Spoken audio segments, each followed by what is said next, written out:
Total 26 साल आपको Saudi अरब में हो गया काम करते हुए। 1992 में आपकी सैलरी कितना था और खर्च कितना हो जाता था 1992 में सऊदी अरब में? सऊदी अरब में ऐसा किसी आदमी के साथ में आपने देखा कि मुसलमान के तरफ अलग व्यवहार और हिंदू के लिए अलग व्यवहार?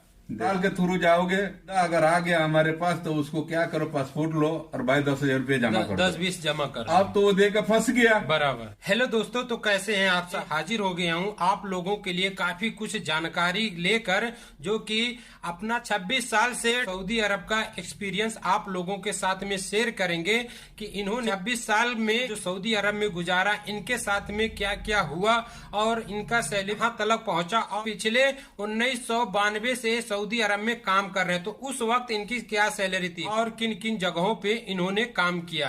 तो बहुत सारी ऐसी जानकारी है आप लोगों तक शेयर करना बहुत ही जरूरी है। अगर जो आप सऊदी अरब नए आ रहे हैं या फिर ऑलरेडी सऊदी अरब में नए आए हुए हैं तो इस वीडियो से आप सबको काफी एक्सपीरियंस मिलने वाला है दोस्तों, काफी जानकारी मिलेगा। वीडियो लास्ट तक जरूर देखिएगा ताकि आपको पूरी जानकारी मिल सके और आप फैसला कर सके कि सऊदी अरब में कितने सैलरी पे आए, किस काम में आए और कब तक हमें सऊदी अरब में रहना चाहिए। तो सबसे पहले आप अपना नाम बताइए लोगों को, कहाँ से हैं और क्या नाम है?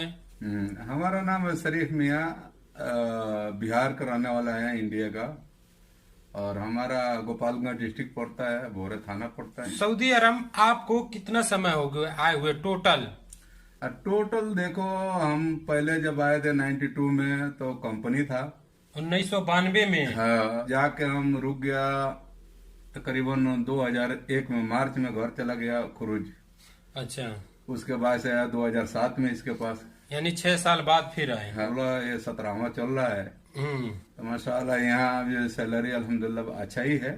अच्छा। अरे रोग आके और जैसा भी करके 2000 किया हूँ। तो कितना हो गया टोटल सऊदी अरब में अरे तकरीबन? टोटल अगर वो 6 साल काट देंगे तभी भी हमको 26 साल हो। टोटल 26 साल आपको सऊदी अरब में हो गया काम करते हुए। हाँ जी। अगर वो 6 साल निकाल दें तो भी। जब सऊदी में स्टार्टिंग में 1992 में आप आए थे तो उस वक्त क्या काम कर रहे थे?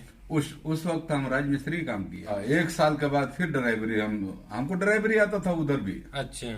लेकिन डरा दिया लोग कि एक ड्राइवर के ऊपर ऐसा औरत देता है लोग उस टाइम, तो इसीलिए वो डर से हम राजमिस्त्री काम सीखा। अच्छा। 1 साल के बाद हम फिर गाड़ी चलाने लग गया, जब से गाड़ी चला रहा हूँ।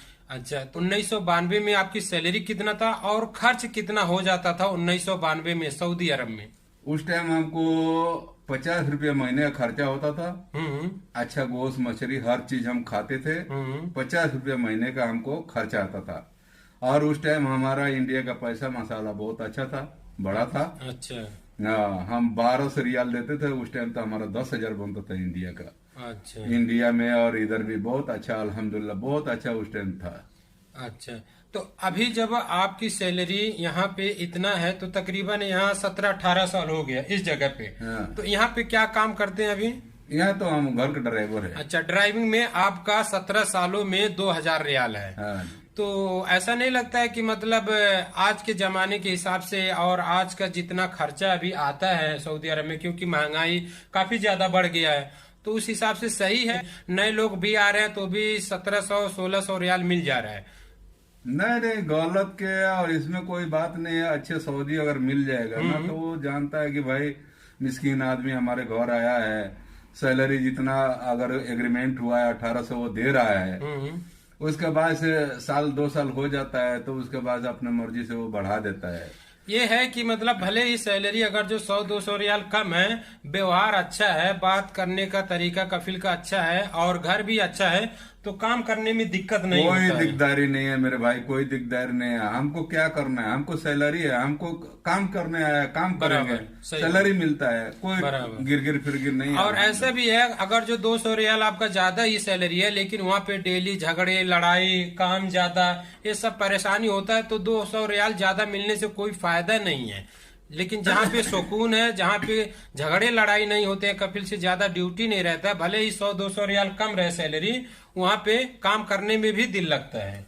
सबसे जरूरी बात यह है कि रुपया पैसे के ऊपर मान जाओ। आदमी को 1 लाख होना चाहिए, बराबर, इज्जत होना चाहिए। अब का हम अजनबी है तो हम इंसान नहीं है, हमको खाने का और सोने का टाइम नहीं देगा तो हम थोड़ी रुकेंगे उसके पास। भाई हमको हर एक इंसान को थोड़ा आधा घंटा 1 घंटा का रेस्ट चाहिए, बराबर। और उसके बाद से खाने भी, अगर खाने से हम कैसे काम करेंगे, क्या करेंगे, पानी नहीं पिएंगे, खाएंगे नहीं, थोड़ा आराम नहीं करेंगे तो काम नहीं होएगा ना। ज्यादातर अभी देखा जाता है, चाहे ड्राइवर में आए, हाउस ड्राइवर में, या फिर कंपनी में आए, आने के बाद कुछ लोग ऐसे मिल जाते हैं कि उन्हें डरा देते हैं कि ये कंपनी इतनी गलत है और इस तरह से सैलरी नहीं देता, या फिर ये कफिल बेकार है, यहाँ से चले जाओ। ज्यादा लोग भड़का देते हैं, तो क्या उन्हें करना चाहिए?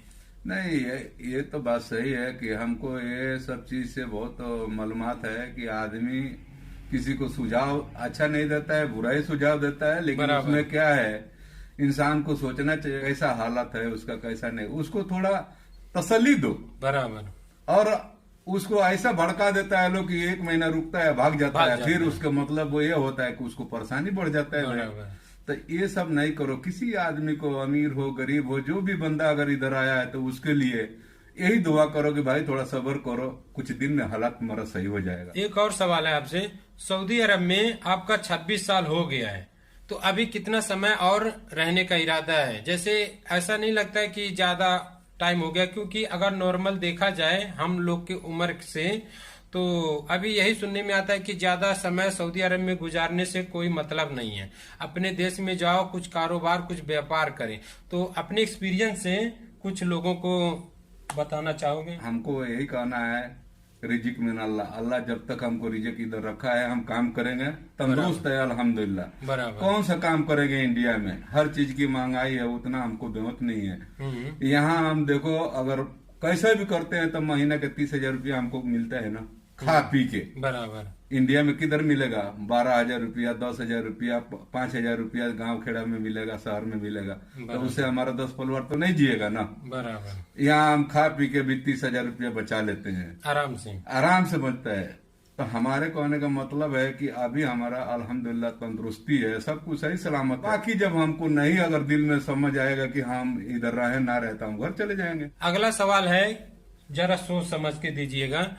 26 साल की उम्र में क्या किसी अरबी यानी किसी सऊदी को आपने देखा है कि मुसलमान आदमी के साथ में अलग तरह से व्यवहार करे और हिंदू आदमी के साथ में अलग तरह से? क्योंकि अपने इंडिया में हिंदू मुस्लिम करते हैं, तो सऊदी अरब में ऐसा किसी आदमी के साथ में आपने देखा कि मुसलमान के तरफ अलग व्यवहार और हिंदू के लिए अलग व्यवहार? देखो, ये जो भी सोचता है उसका सोच बहुत गलत है। हमको तो लगता है मुसलमान से ज्यादा अगर इज्जत और कदर करता है तो हिंदुओं को करता है यहाँ के सऊदी। हमको एकदम, ये देखो हम देखे हुए हैं।